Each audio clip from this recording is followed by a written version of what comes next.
Hello, my name's James Gill, and today we're going to have a quick look over the latest breast cancer training models that we have from Adam Ruley here at the medical school. These models and 5 additional pairs were sourced through a charity drive called Biking for Breasts, which was supported through Zwift, the DZI Foundation, and many members of the public who came along to Warwick Medical School and cycled 2,000 kilometres in 24 hours on the Zwift cycling setup.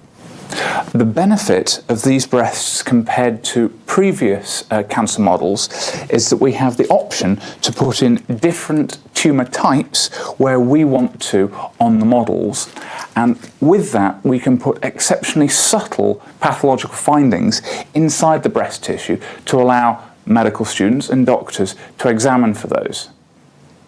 Because the funding for these breasts came from a charity event, we want to try and take these models outside the setting of the medical school to try and help members of the community get the most out of the educational benefit they can provide.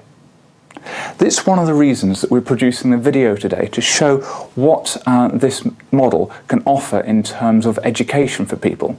And if groups such as breast cancer awareness or school parties want to loan these breasts to learn more about what breast cancer would feel like and how to do effective and safe self-examinations, these are very much here for their utilisation.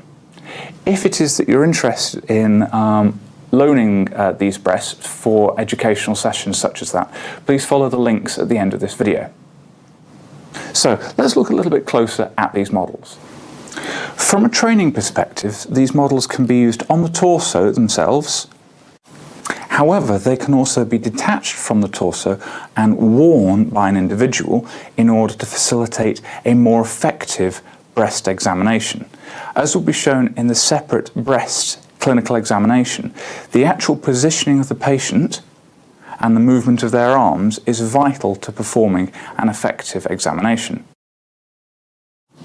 When used on the torso, the breast models can be augmented with auxiliary node simulations to allow users to see what spread of the cancer beyond the breast to the lymph node would feel like. In addition to the auxiliary nodes, the advanced kits also come with simulations for the supraclavicular lymph nodes. The addition of auxiliary and supraclavicular lymph nodes is useful obviously from a medical examination standpoint, but the knowledge of what lymph nodes feel like and their location is also very useful for patients who have been diagnosed with breast cancer, as it gives them some ability to monitor their own condition, and if they notice any changes, contact health professionals in a timely manner. Let's just have a quick look at what makes these breast models such an excellent educational resource, both for clinical professionals but also for use in the community. The models themselves contain 2 backing plates.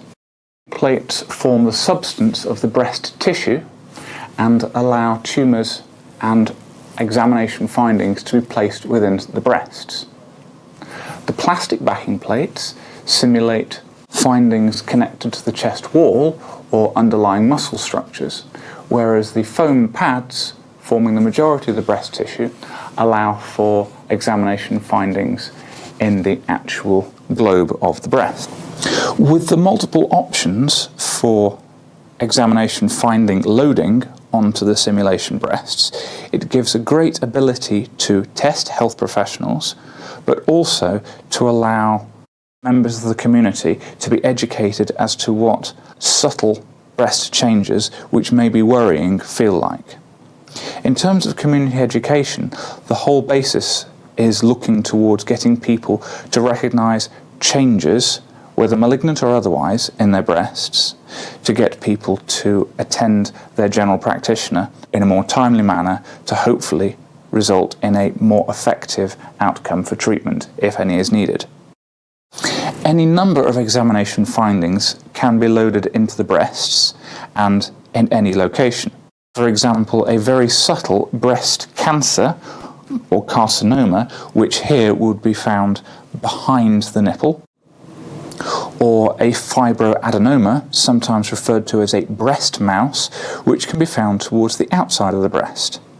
One of the defining characteristics of a breast mouse is that it is easily mobile within the breast, and these models allow us to demonstrate that mobility,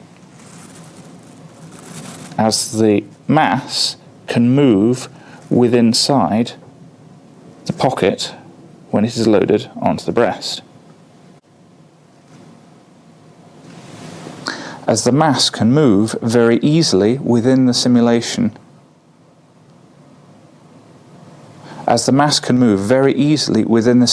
specimen when it is loaded onto the breast. These breast models can be loaded with the following 5 types of pathological findings.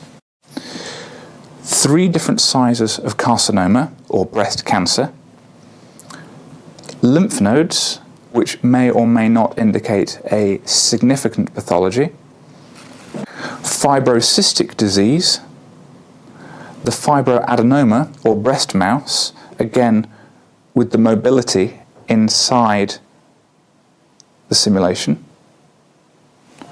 and our cysts. If you are located in the West Midlands and feel that these breast models would be of educational benefit to yourselves, whether or not that's at schools, community colleges, for use with healthcare professional training, or in any other capacity to promote awareness of breast cancer, please do not hesitate to contact us to discuss a potential loan of these models.